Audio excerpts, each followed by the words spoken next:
বাবা, তোমাকে একটা কথা বলা হয়নি। অনেকদিন ভাবছি বলবো, সামনে বলার সাহস নেই, তাই চিঠির মধ্যেই লিখব।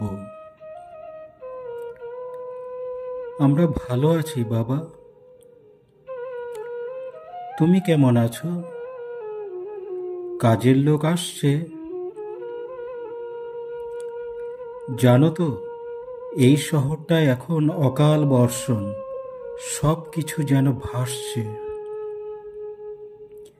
বাবা, আমাদের সামনের বাগানটায় এখনো বাচ্চারা খেলাধুলো করে, নাকি সবাই বড় হয়ে গেছে, সবাই বন্দি ঘরে? বাবা, মনে আছে তোমার আঙুল ধরে দাঁড়ানো, প্রথম শুরু করি চলা? মনে পড়ে সেই ছেলেবেলার দিনগুলো, জড়িয়ে থাকা তোমার গলা? ছেলেবেলায় তুমি আমার বাহন ছিলে, কখনো বা ঘোড়া, কখনো বা হাতি। তোমার পিঠে চড়ে ঘুরে বেড়াতাম, তুমিই ছিলে সাথী। তোমার হাতেই হাতেখড়ি, তোমার হাত ধরেই শুরু লেখা। তুমি আমার জীবন ছিলে, তোমার চোখেই বিশ্ব দেখা। মনে আছে বাবা, সেই স্কুলের আবদার, টিফিনের জন্য 5 টাকা জেনে বুঝেই বুক পকেটে রাখতে, ভালো করেই জানতে কে করছে ফাঁকা। সারাদিনের কর্মক্লান্তির পর যখন তুমি ফিরতে, তখন আমি ঘুমে। মনে পড়ে অফিস ব্যাগটা ফেলে রেখেই গুড নাইট সারতে, আলতো একটা চুমে। আমার আবার সেই আদর খেতে ইচ্ছে করছে বাবা, ইচ্ছে করছে তোমায় জড়িয়ে কাঁদতে। এখনো কি ভোরবেলা ওঠো তুমি, তোমার গলা সাধতে? মনে আছে বাবা, ছুটির দিনে সেই আবদার, আজকে কিন্তু চকলেট না হলে আইসক্রিম দিতেই হবে, আজ কিন্তু রোববার। খিরানির চাকরি করেও হাসি মুখে মিটিয়েছ সকল বায়না।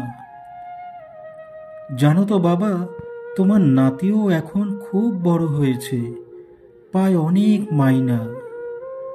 বাড়ি, গাড়ি, ফ্ল্যাট, অনেক কিছু পেয়েছে নাকি ও দেশে গিয়ে। ওখানেও সুখেই আছে নিজের কাজটা নিয়ে। সময় মতো ওষুধ খাও তো বাবা, তোমার সুগারটা কিন্তু বড্ড বাড়া।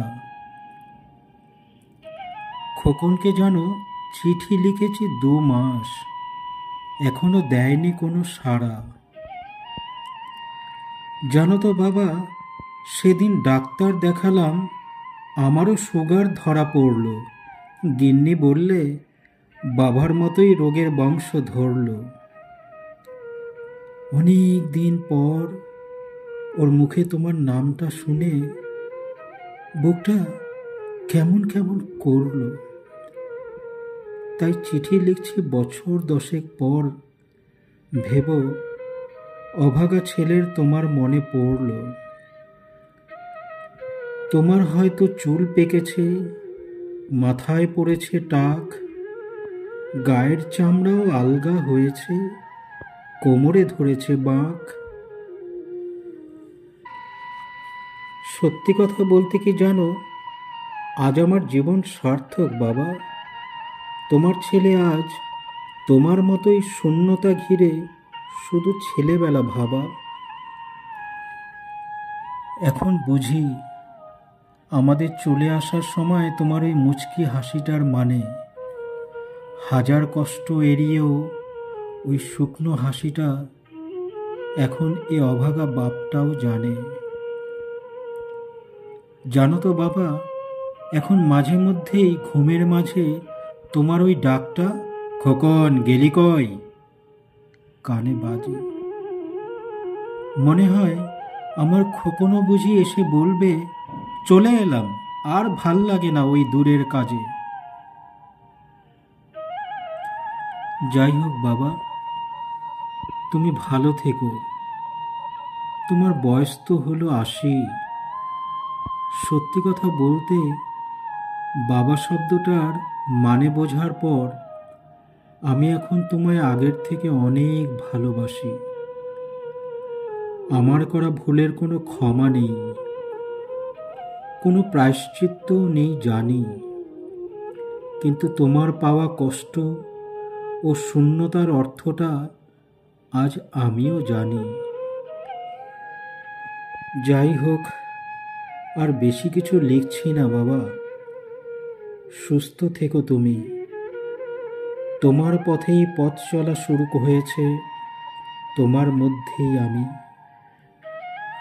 আজ আমি বুঝেছি বাবা শব্দের অর্থ হলো দায়িত্ব ভরে ভালোবাসা, যার মধ্যে কোনো স্বার্থ নেই, না আছে ফিরে পাবার কোনো আশা।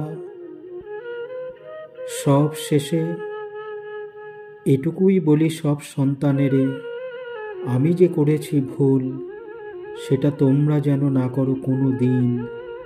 তাহলে হারাবে হয়তো একুল ও অকুল, একুল ও অকুল, একুল ও অকুল।